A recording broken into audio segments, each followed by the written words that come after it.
नमस्कार, जन टीवी देख रहे हैं आप। मैं श्वेता शर्मा आपके साथ। खबरों की शुरुआत से पहले एक नजर डालेंगे अभी की हेडलाइंस पर।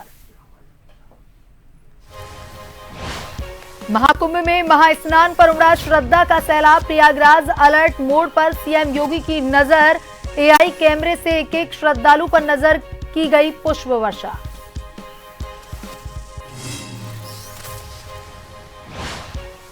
महाशिवरात्रि पर सीएम धामी ने दी प्रदेशवासियों को बधाई। कहा, यह पावन पर्व शिव एवं शक्ति की आराधना। प्रदेश उन्नति और खुशहाली के पथ पर बढ़ता रहे आगे।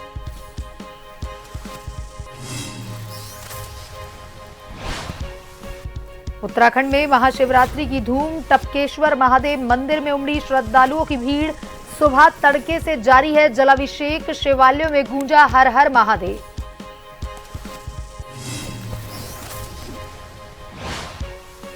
खराब मौसम के चलते पीएम मोदी का उत्तराखंड दौरा निरस्त। खराब मौसम के चलते कार्यक्रम में हुआ बदलाव। 27 फरवरी को थे उत्तरकाशी के दौरे पर।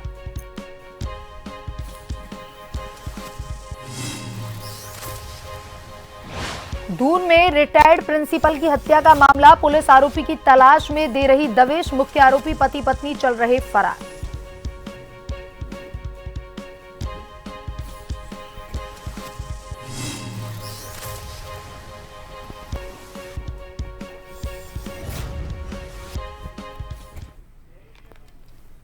और अब खबरें विस्तार से। मुख्यमंत्री पुष्कर सिंह धामी ने प्रदेशवासियों को महाशिवरात्रि के पावन पर्व की बधाई और शुभकामना दी। और इस अवसर पर जारी अपने संदेश में सीएम ने कहा कि यह पावन पर्व शिव एवं शक्ति की आराधना का पर्व है। यह पर्व हमें प्रेम, एकता और आध्यात्मिक जागरण की प्रेरणा देता है। मुख्यमंत्री पुष्कर सिंह धामी ने इस पावन पर्व पर कामना की है कि भगवान शिव की असीम कृपा सभी प्रदेशवासियों पर हमेशा बनी रहे और प्रदेश उन्नति एवं खुशहाली के पथ पर हमेशा आगे बढ़ता रहे।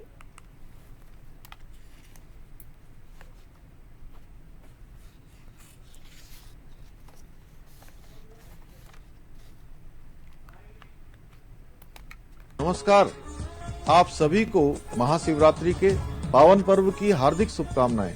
यह दिव्य अवसर भगवान भोलेनाथ की असीम कृपा और भक्ति का प्रतीक है, जो हमें सत्कर्म, तपस्या और सशक्त संकल्प की प्रेरणा देता है। देवभूमि उत्तराखंड, जिसे स्वयं भगवान शिव की भूमि कहा जाता है, यहाँ स्थित केदारनाथ धाम विश्व भर में श्रद्धा और आस्था का केंद्र है। यहाँ जागेश्वर धाम, नीलकंठ महादेव, बैजनाथ जैसे शिव धाम इस पवित्र पर्व पर विशेष आध्यात्मिक ऊर्जा से ओतप्रोत रहते हैं।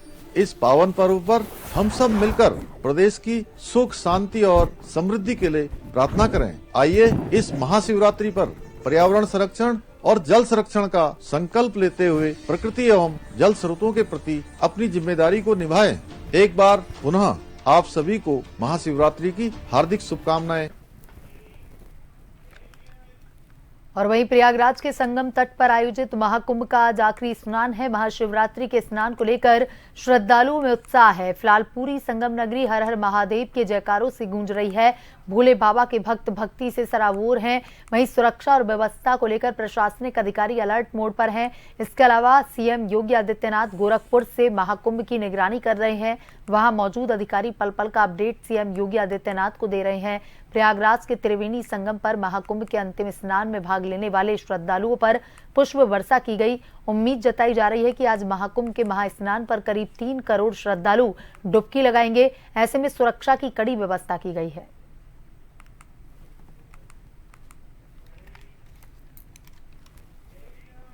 महाशिवरात्रि पर्व पर सभी शिवालयों में आज देर रात से ही पूजा अर्चना शुरू हो गई है। राजधानी के सभी शिवालयों को खूब सजाया गया। शिवालयों में जल चढ़ाने के लिए भक्तों की भीड़ तड़के से ही उमड़ रही है। इसको लेकर तमाम मंदिर प्रबंधन की ओर से सभी तैयारियों को पूरा कर लिया गया और पुलिस भी महाशिवरात्रि सुरक्षा व्यवस्था की निगरानी कर रही है। देहरादून के सबसे प्रसिद्ध टपकेश्वर महादेव मंदिर में 5100 लीटर दूध और पंचमेवा से अभिषेक किया गया। यहां रात्रि 12:30 बजे से आम श्रद्धालुओं ने जलाभिषेक किया। मंदिर को बेहद खूबसूरती से सजाया गया है।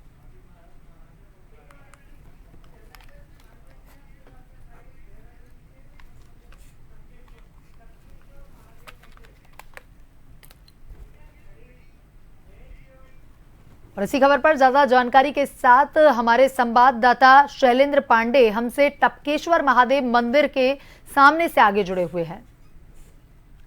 शैलेंद्र जी, आप टपकेश्वर महादेव मंदिर पर ही उपस्थित हैं। किस तरह का माहौल आज वहां पर आपको दिख रहा है, क्योंकि महाशिवरात्रि का पर्व है, वहां पे काफी मान्यता है टपकेश्वर महादेव मंदिर की, किस तरह का माहौल? बता दें श्वेता कि आज जो मंदिर है एकदम शंकरमय हो गया है। लोगों की, हजारों लोगों की भीड़ लगी हुई है, कतार में लोग हैं और बाबा का दर्शन कर रहे हैं। एक जो ये शिवरात्रि का महापर्व है, ये फागुन मास के शुक्ल पक्ष के चतुर्दशी को मनाया जाता है। ऐसी मान्यता है कि इसी दिन शिवलिंग प्रकट हुआ था, जिसकी सर्वप्रथम पूजा भगवान विष्णु और भगवान ब्रह्मा ने की थी। अगर टपकेश्वर महादेव मंदिर की इतिहास के बारे में बात किया जाता है तो इसे माना जाता है कि द्रोणाचार्य का ये गुफा स्थान है। यहीं पर द्रोणाचार्य रहते थे और यहीं पर उनके पुत्र अश्वत्थामा का जन्म हुआ था। पहले दूध पिलाने के लिए उनके पास नहीं था, तो भगवान शंकर ने एक छत के ऊपर गौथन का निर्माण किया था, जहां से दूध लगातार गिरते रहता था शिवलिंग पर। इसलिए इस महादेव मंदिर को दूधेश्वर महादेव भी कहा जाता था। लेकिन कलयुग के आने के बाद वो दूध का धारा बंद हो गया और आज भी वहां छत से पानी टपकता है, इसीलिए इस मंदिर का नाम टपकेश्वर महादेव पड़ा है। अगर बात करें तो उत्तराखंड एक ऐसा प्रदेश है जो देवभूमि के नाम से जाना जाता है। यहाँ पर मंदिरों की बहुत बड़ी मान्यता है। लेकिन देहरादून में अगर शिव मंदिर की बात की जाए तो टपकेश्वर महादेव बहुत बड़ा महत्व रखता है और यही कारण है कि 12 बजे रात से ही यहाँ पर भक्तों की अपार भीड़ लगी हुई है। हजारों की संख्या में लोग अभी भी शिव का दर्शन कर रहे हैं और जलाभिषेक कर रहे हैं। श्वेता, देखिए, महाशिवरात्रि का पर्व है, ऐसे में श्रद्धालु जो है देर रात से ही भगवान शिव की पूजा अर्चना में लगे हुए हैं। वहां पर भी काफी भीड़ हमें नजर आ रही है, तो किस तरह सुरक्षा के इंतजाम वहां पर प्रशासन के द्वारा किए जा रहे हैं? बिल्कुल श्वेता, बता दें कि सुरक्षा के पूरी तरह इंतजाम किए गए हैं, क्योंकि हर साल यहाँ पर भीड़ होती है। तो प्रशासन को पहले से मालूम रहता है कि यहाँ पर इतने लोग आते हैं, तो उस हिसाब से प्रशासन ने पहले से ही तैयारी कर रखी है। अगर मैं कहूँ अपने कैमरामैन को तो दिखाएंगे कि देखिए लोगों की जो भीड़ लगी हुई है ना, ये 3 किलोमीटर से 4 किलोमीटर बाहर तक लगी हुई है। यहाँ मंदिर की बात करें तो मंदिर में भी ऐसी भीड़ लगी हुई है। तो यहाँ पर ये देहरादून का प्रमुख मंदिर है और हर साल ऐसी देखने को मान्यता मिली है कि यहाँ पर लोग आते हैं और ऐसी मान्यता है कि टपकेश्वर महादेव की जो पूजा करता है तो यहाँ पर मनोकामना पूर्ण होती है। श्वेता, तमाम जानकारी के लिए धन्यवाद। वहीं महाशिवरात्रि के पावन पर्व पर हरिद्वार से जल भरकर लाने के बाद बम भोले के जयकारों के साथ स्थानीय व आसपास के क्षेत्रों के हजारों की संख्या में कांवड़ियों ने आज काशीपुर में चेती मंदिर के पास मोटेश्वर महादेव मंदिर में जलाभिषेक किया। इस मौके पर काशीपुर के विभिन्न मंदिरों में पूजा अर्चना करने वाले व शिवलिंग पर जल चढ़ाने वाले शिव भक्तों का तांता लगा रहा। हरिद्वार से गंगा जल भरकर पैदल यात्रा करके आए यह श्रद्धालु लाइन में खड़े होकर जल चढ़ाने के लिए अपनी बारी की प्रतीक्षा करते हुए दिखाई दिए।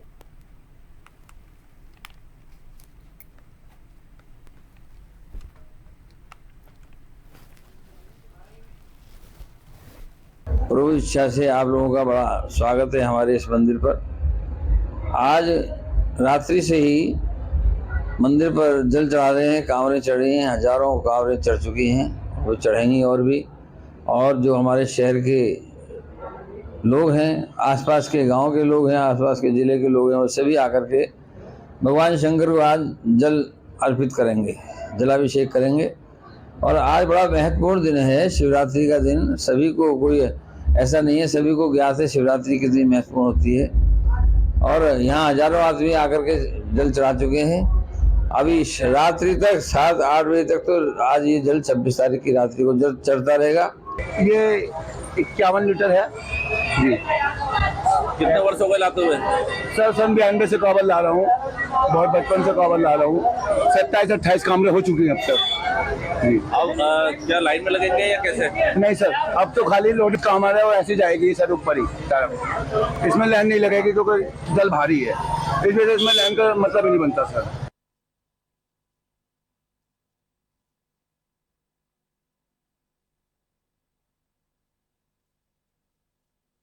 और इसी बीच सीधे लिए चलते हैं आपको खटीमा, जहां पर सीएम पुष्कर सिंह धामी बनखंडी महादेव मंदिर में पूजा अर्चना कर रहे हैं।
और वहीं आज पूरे भारत में महाशिवरात्रि का पर्व मनाया जा रहा है, जिसकी खास रौनक हरिद्वार में भी देखने को मिल रही है।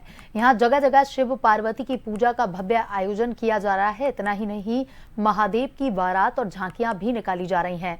इसके साथ ही कावड़ यात्रा में आए श्रद्धालु हर की पौड़ी पर गंगा स्नान कर शिवालयों में जल चढ़ा रहे हैं।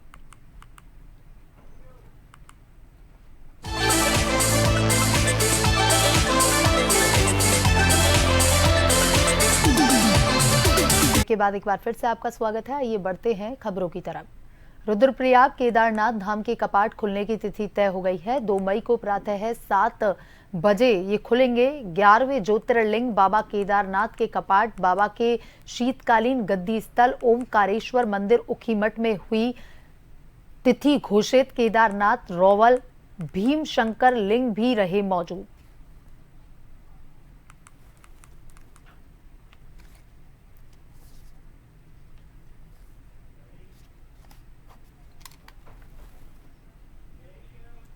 खराब मौसम के कारण प्रधानमंत्री नरेंद्र मोदी का उत्तरकाशी दौरा टाल दिया गया। प्रधानमंत्री का शीतकालीन यात्रा पर आने का कार्यक्रम था।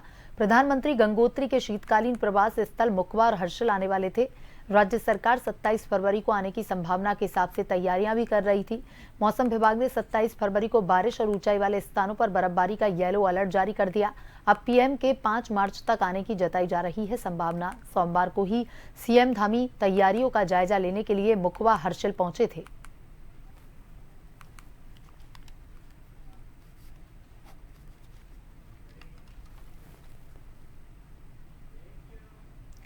उत्तराखंड के मुख्यमंत्री पुष्कर सिंह धामी अभिनंदन समारोह आयोजित किया गया।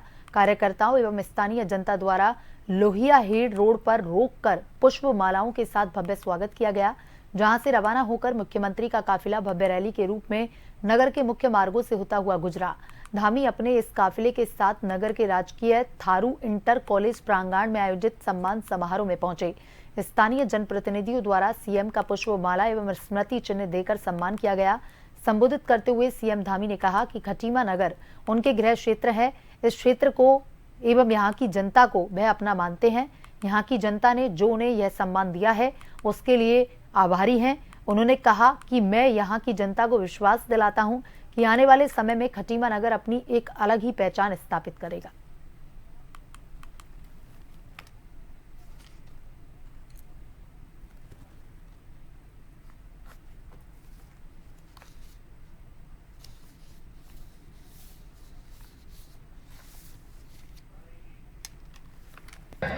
हम अपनी जिम्मेदारी को समझते हुए हमारे जीते हुए सभी चेयरमैन है, सभासद है, मेयर है, सब मिलकर विकास को तेज गति से आगे बढ़ाएंगे। आज यही आपके थोड़ा आगे जाकर यहां से 40 मिनट लगेंगे और 40 मिनट के बाद 100 एकड़ जमीन में जैसा एम्स हमारा दिल्ली में है वैसा ही एम्स का सैटेलाइट सेंटर यहां बन रहा है।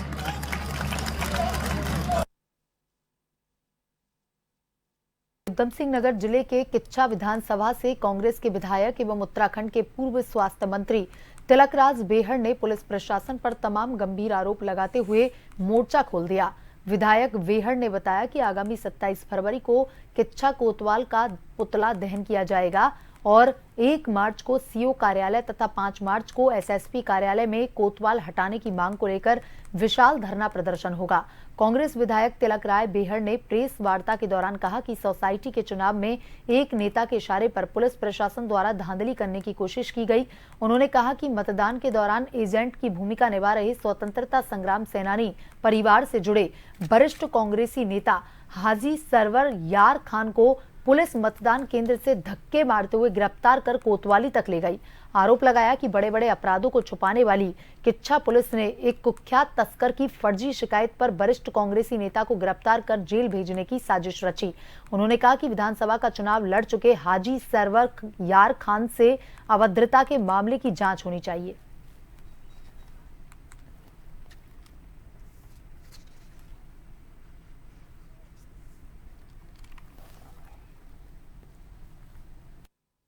देखिए, पुलिस ने जिस तरह से कल सरवर यार खां का अपमान किया है, उनका अपमान नहीं है, हमारी पूरी पार्टी का अपमान है। मेरा व्यक्तिगत अपमान है। हमारे पार्टी के वरिष्ठ लोगों के बीच में उनको खींचते हुए ले गए हैं वो। इसके खिलाफ, पुलिस के खिलाफ हम आंदोलन चलाएंगे। ये कोतवाल जब जब यहाँ पे आते हैं, दूसरी बार इनकी पोस्टिंग जानबूझ के यहाँ पर कराई गई है। हम इनके खिलाफ 27 तारीख को पुतला दहन करेंगे। 1 मार्च को हम एसएसपी सीओ के ऑफिस के बाहर बैठेंगे धरने पे, और 5 मार्च को हम एसएसपी कार्यालय के कूच करेंगे और प्रदर्शन करेंगे, धरना देंगे। कोतवाल को हटाने के लिए हमने लड़ाई का ऐलान किया है, और जब तक कोतवाल नहीं हटेगा हमारा आंदोलन किसी न किसी चरण रूप से चलता रहेगा, और पुलिस का हम असहयोग करेंगे। अब सहयोग का तो सवाल ही नहीं है। पुलिस के खिलाफ जो भी मामला हमारे पास आएगा उसको लेकर हम जनता के बीच में सड़कों पर जाएंगे। उत्तराखंड के नैनीताल जिले से एक दिल दहला देने वाली खबर सामने आई है। यहां कावड़ यात्रा से लौट रहे एक युवक की संदिग्ध परिस्थितियों में मौत हो गई। यह मामला नैनीताल जिले के रामनगर के करनपुर गांव का, जहां मोहित सती की अचानक से तबीयत बिगड़ने से मौत हो गई। फिलहाल पुलिस इस मामले की जांच में जुटी है और पोस्टमार्टम करवाने की कार्रवाई की जा रही है।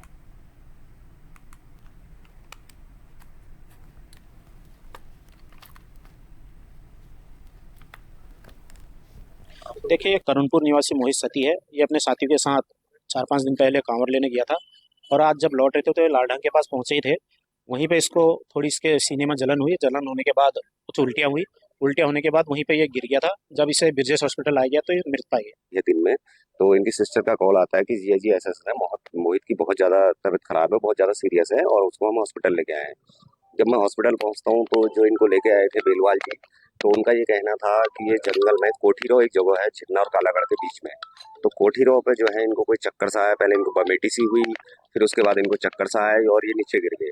और जो कहते हैं कि इन्होंने दांत इतने टाइट किए, इनको एक या तो अटैक ही पड़ा या किस तरीके का, मतलब क्या इनके साथ घटना हुई ये हम नहीं कह सकते। लेकिन जो प्रथम दृष्टा हमें दिख रहा है वो ऐसा लग रहा है कि हार्ट से ही इनको प्रॉब्लम थी, हार्ट अटैक ही इनको हुआ है, जो जिससे लक्षण दिख रहे हैं। तो उस प्रकार हॉस्पिटल लाए तो इनको यहाँ आके उन्होंने जो है मृत्यु घोषित कर दिया। चंपावत में पहाड़ी हिंदू सशक्तिकरण अभियान के तहत पहाड़ी हिंदुओं को जागरूक करने के लिए अभियान चलाया गया।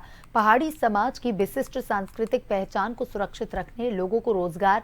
पहाड़ी आर्मी के संस्थापक अध्यक्ष हरीश रावत ने सुखीढांग में जनसंपर्क कर बताया कि प्रदेश संयोजक विनोद शाही के नेतृत्व में मुख्यमंत्री पुष्कर सिंह धामी के आदर्श विधानसभा से यात्रा का आगाज किया जाएगा।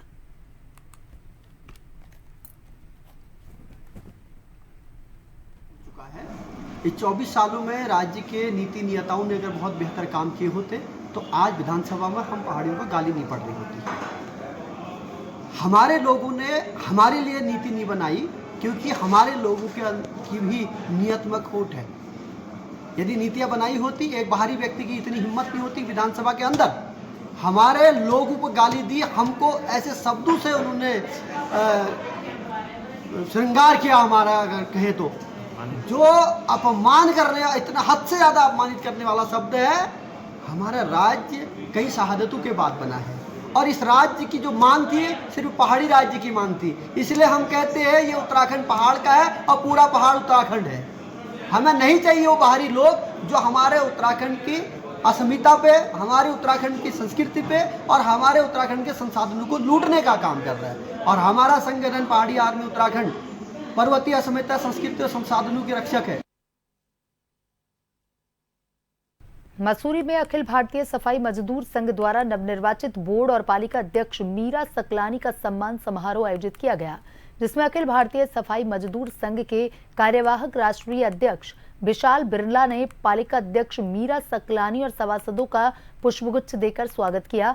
इस मौके पर अखिल भारतीय सफाई मजदूर संघ द्वारा 11 सूत्रीय मांग पत्र पालिका अध्यक्ष को दिया गया। कार्यवाहक राष्ट्रीय अध्यक्ष विशाल बिरला ने कहा कि मुख्यमंत्री पुष्कर सिंह धामी की रीति नीतियों से प्रेरित होकर उन्होंने भारतीय जनता पार्टी की सदस्यता ग्रहण की है और हाल में हुए प्रदेश में नगर निकाय के चुनाव में भारतीय जनता पार्टी के लिए काम किया है और कई ज्यादातर सीटों पर जीत हासिल की है। धन्यवाद दिया कि उन्होंने जो ये ऐतिहासिक विजय हासिल करी है वो इस विश्वास के साथ हासिल करी है कि उन्होंने जितनी भी सफाई कर्मचारियों की बस्ती थी और वाल्मीकि समाज की बस्तियां थी वहाँ उन्होंने आश्वासन दिया था कि हमारे मुद्दों पर वो कार्य करेंगे। हमारे यहाँ जो ठेकेदारी प्रथा है उसे खत्म करेंगे, कर्मचारियों को पक्का करेंगे, मालिकाना हक देंगे। हमारे कर्मचारियों को सामाजिक सुरक्षा नहीं मिलती है, वो सामाजिक सुरक्षा उन्हें मिलेगी। कम वेतन मिलता है वो ऐसा नहीं होगा। और कर्मचारियों की जो नियमावली नहीं बनी थी उस पर भी काम किया जाएगा। तो सबसे पहले तो हमने उनको बधाई दी और धन्यवाद दिया कि जिस विश्वास के साथ वो हमारे साथ खड़े हुए थे और हमने उनके साथ मेहनत करी, उन्होंने विजयश्री हासिल करी। उनकी जीत में हमारी भी जीत है। सफाई कर्मचारियों का धन्यवाद करना चाहती हूँ। एक्चुअली सम्मान हमारा नहीं उनका होना चाहिए था, जो इस मसूरी की रीढ़ है, जिन्होंने इस पूरे मसूरी को संभाल के रखा हुआ है। और मैं तो धन्यवाद करना चाहती हूँ कि उनका सहयोग, उनका समर्थन मुझे हर पल मिलता रहा है, शुरू से लेकर के आज तक। और मैं उम्मीद करती हूँ कि आगे भी उनका सहयोग मुझे इसी तरीके से मिलता रहेगा। उनकी कुछ समस्याएं हैं जो जायज़ समस्याएं हैं, हम कोशिश करेंगे कि नगर पालिका के माध्यम से उन समस्याओं के निराकरण के लिए काम कर पाएं। पिथौरागढ़ में CO Govind Ballabh Joshi, CO Sanjay Pande, CO KS Rawat द्वारा उत्तराखंड पुलिस भर्ती में पिथौरागढ़ पुलिस लाइन में आए अभ्यर्थियों को नशे के दुष्परिणामों के संबंध में जागरूक किया गया। इस दौरान युवाओं को नशा न करने और अच्छे स्वास्थ्य के लिए खेलकूद में रुचि रखने हेतु प्रेरित किया गया। साथ ही युवाओं को साइबर अपराधों, ट्रैफिक नियम आदि के संबंध में विस्तार पूर्वक जानकारी दी गई।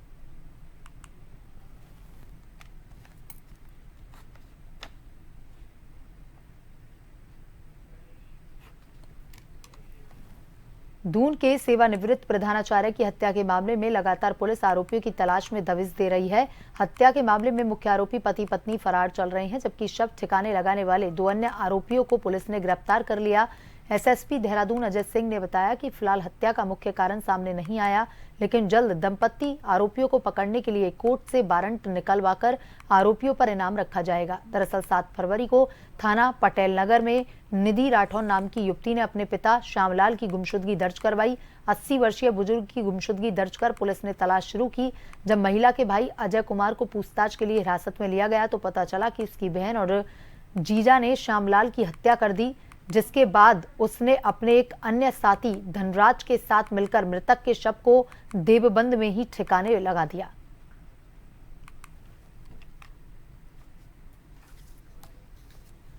क्योंकि इसके 2 जो मेन अभियुक्त हैं, एक महिला और एक पुरुष हैं, जो अभी तक फरार चल रहे हैं। इनकी गिरफ्तारी के लिए माननीय न्यायालय में आज इनके वारंट भी इशू कराए जा रहे हैं। साथ ही साथ इन पर इनाम घोषित करके समस्त राज्यों में भी भेजा जा रहा है, जिससे कि कोई सुराग मिलता है तो उनकी गिरफ्तारी सुनिश्चित की जाए। और पूछताछ उपरांत ही इसमें पूरी तरह स्पष्ट हो पाएगा कि एक्चुअल हत्या के कारण क्या थे। क्या यह सडन कोई मामला हुआ जिससे इनकी हत्या हुई, या कोई सुनियोजित तरीके से हत्या हुई, या इसमें अन्य लोग भी मिले हैं। इस संबंध में हमारी टीमें लगी हुई है। गिरफ्तारी उपरांत इन सब चीजों से तभी पर्दा उठ पाएगा। तारगंज के बिजली कॉलोनी वार्ड 10 में 7 फरवरी की रात में ईश्वरी दत्त बुधानी के घर में हुई चोरी का पुलिस ने खुलासा किया। सोमवार को चोरी में शामिल एक आरोपी को गिरफ्तार कर उसके पास से 4 लाख की नकदी, लाखों के जेवरात बरामद किए। चोरी में प्रयुक्त की गई कार भी बरामद कर ली गई है। चोरी में शामिल दूसरा मुख्य आरोपी फरार है। दोनों आरोपी मिलकर पूर्व में भी कई चोरियों को अंजाम दे चुके हैं। चोरी में प्रयुक्त की गई कार भी बरामद कर ली गई है। बुलेटिन में अभी तक के लिए इतना ही। बने रहिए जन टीवी के साथ। नमस्कार।